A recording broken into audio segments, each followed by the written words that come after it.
Dave here. What we're going to talk about today is how to create a strong student rental lease, because the lease you create between you and your tenants is very important. Anything that's said verbally, anything that's discussed really doesn't apply. You need to have something in writing so you can go back to it if things don't go good for you.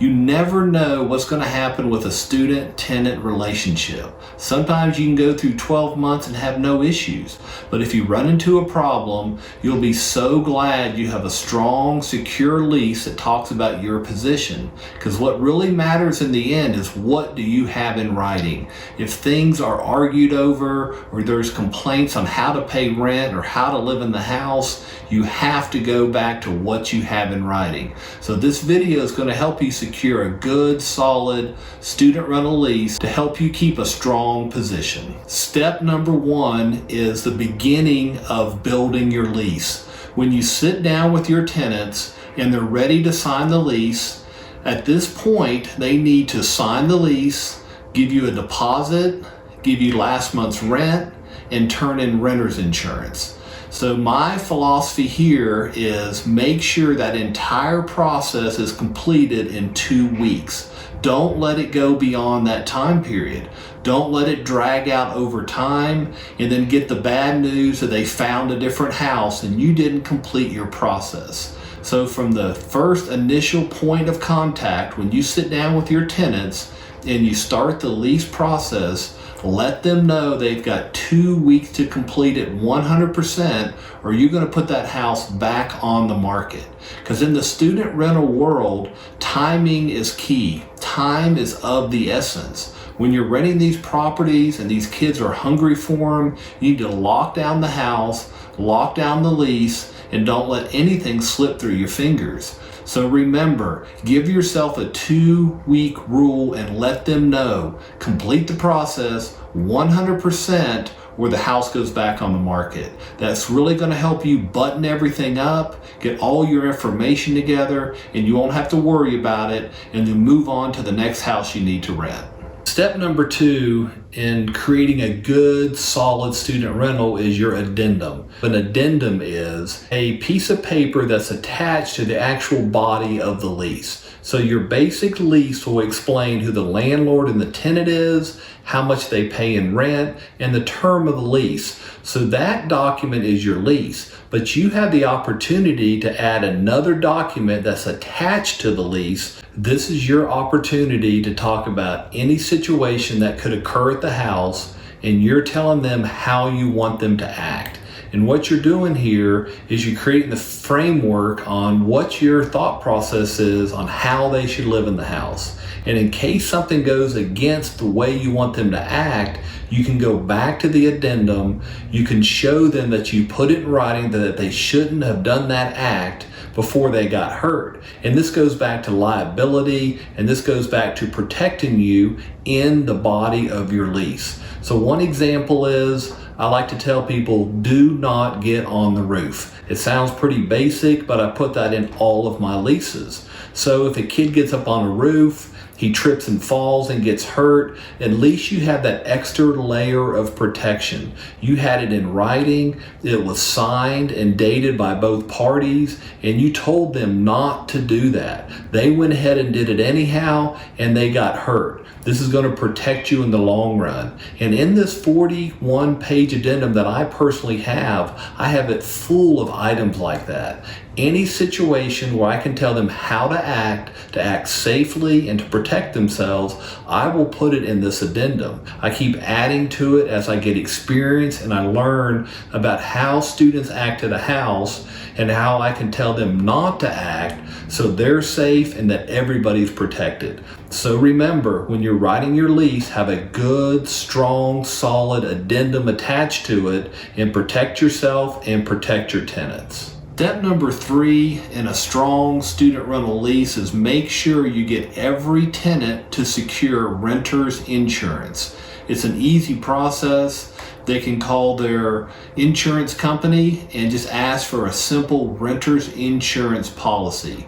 I require one of $350,000 per kid.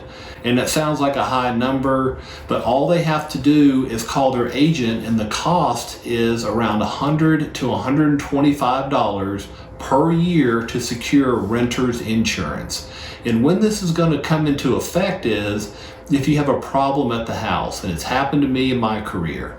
If a flood happens on the top floor and it drains water down onto the lower floor where they have computers and TVs and personal items, your homeowner's insurance typically doesn't cover that. Your insurance is for the structure, not for the personal property inside the house. So you explain to them that you're trying to protect them for only $100 or $125 per year, so all their personal property is protected throughout the entire year.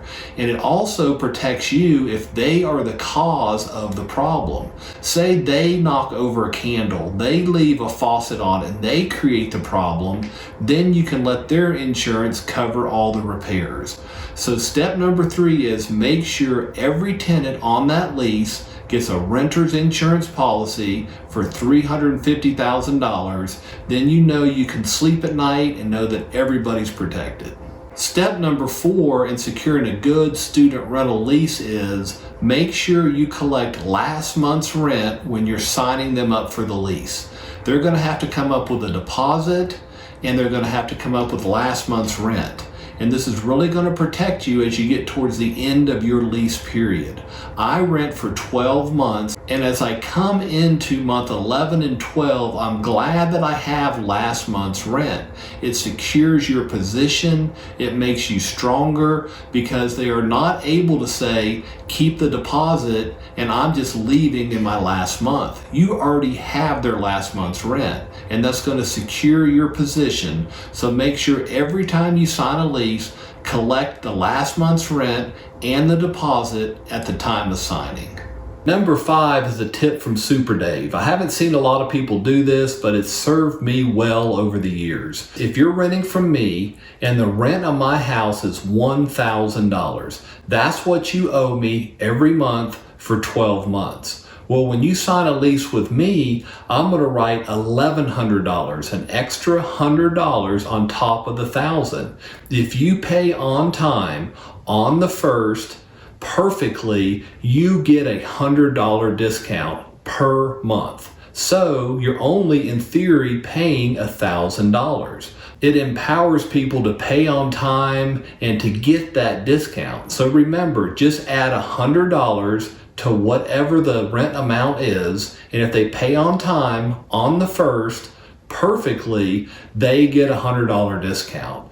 But if they're paying late, they're paying the wrong amount, they do not get that discount, and you can make an extra $1,200 a year if they pay rent wrong every month. So remember to encourage people to pay on time and on the first, add $100 to the rent, take $100 off in a discount if they pay on time and perfectly every month. This will have your tenants paying on time, it'll make them more aware of the first of the month, and it'll get your money in faster and the correct amount. With the $100 discount, you add the $100 in the actual body of the lease. So there'll be a line that says how much rent they pay per month.